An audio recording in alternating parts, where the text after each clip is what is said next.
La principale problématique en culture de jeunes plants fruitiers en pleine terre, c'est notamment la concurrence avec les adventices. Et comme on est sur une culture pluriannuelle, en fait, on multiplie un peu les difficultés, dans le sens où on est sur des jeunes cultures avec des systèmes racinaires qui travaillent dans les horizons superficiels du sol, donc ils sont très vite vulnérables à la concurrence hydrique et nutritionnelle, notamment des années comme celle-ci où on a eu un automne pluvieux suivi d'un printemps doux et humide qui a retardé les premiers passages des outils dans la parcelle. Bon, l'avantage, c'est qu'il y a une diversité d'outils performants qui existent, mais après, il n'y a pas de solution unique, donc c'est vraiment la complémentarité de ces différentes stratégies qui permettent d'atteindre un résultat satisfaisant. L'objectif étant d'essayer de limiter au maximum le recours au désherbage manuel avec la pioche.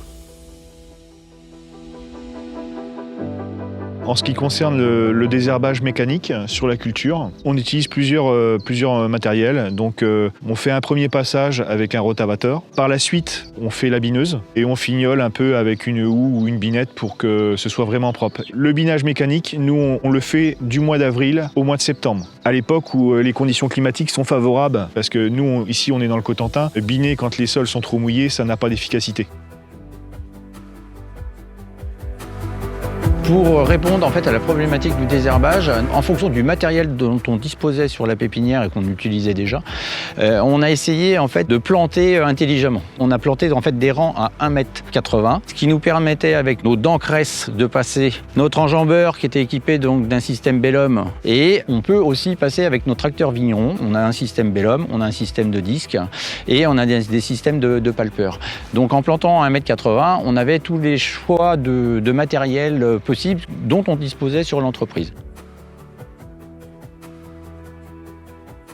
Sur les parcelles de pommiers, nous utilisons ce qu'on appelle des tracteurs dits vignerons, donc des tracteurs très étroits qui nous permettent de travailler sur le rang et sur l'interrang. Ça peut être des dents de chisel, ça peut être des rotavators. Nous avons investi dans des bineuses hydrauliques qui nous permettent à la fois de travailler sur le rang, mais entre les arbres sur le rang. Ces techniques-là donc sont globalement assez bien adaptées à notre nature de sol. Les terres sont argilo-limoneuses et il y a donc un phénomène de battance très important. Donc nous, le secret de nos terres, c'est de régulièrement, après des arrosages ou des pluviométries importantes, de décompacter les sols. L'atout du binage est multiple. Donc ça fait 12 ans qu'on a le recul et qu'on effectue du binage mécaniquement. Donc le binage, ça permet évidemment d'éviter le développement des adventices au pied des arbres. Et en plus, le binage permet de casser une croûte en surface, ce qui permet l'été et en période sèche d'éviter la remontée de l'eau par capillarité. Que si la terre n'est pas travaillée, mais même si elle est désherbée, la terre se crevasse et la réserve d'eau du sol s'évapore. Les contraintes pour faire un binage de qualité, il faut que les conditions climatiques soient favorables. Il faut anticiper. Si on bine, il faut qu'on regarde la météo à plusieurs jours. On se dit, bon, bah, ça sert à rien de biner aujourd'hui si demain il pleut. Après les pluviométries automnales et hivernales, il faut environ entre 10 et 15 jours sans pluie pour pouvoir rentrer un tracteur sur la parcelle. On est vraiment obligé d'attendre que le temps soit ressuyé. Un phénomène comme les roucresses, en fait, on bouscule l'enracinement des adventices qui sèchent ensuite. Si vous faites tout ça en conditions humides, cela ne fonctionne pas. Donc c'est vraiment la limite du tout mécanique. Un autre inconvénient, ça va être le travail du sol.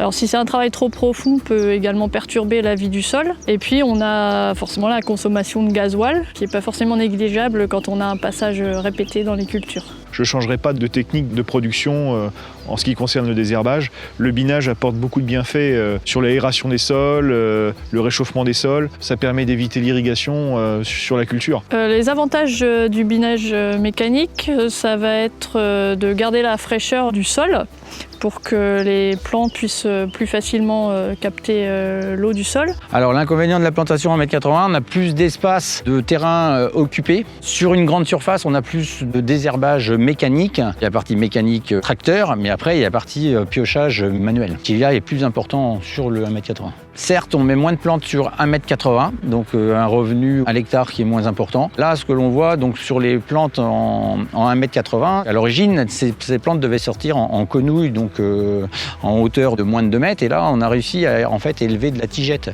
Donc les tigettes, on va peut-être plus les valoriser que des quenouilles. Donc il faut faire le calcul. L'utilisation des outils mécaniques de la manière comment on est organisé pour cette typologie de production, c'est vital en fait. On ne peut pas travailler sur des sols compacts et les laisser devenir compacts sous peine de perdre en élongation c'est-à-dire en pousse de végétaux, mais également sous peine de perdre certains végétaux, soit par asphyxie racinaire, ou soit par un déficit de développement de cette plante.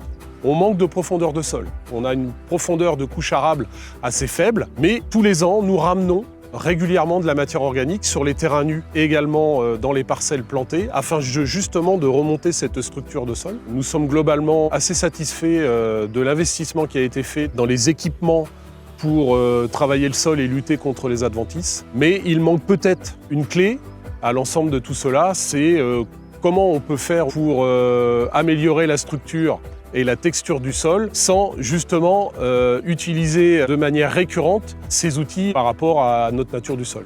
Donc la technique de paillage me semble peut-être une alternative qu'il faut mettre en place à court et moyen terme.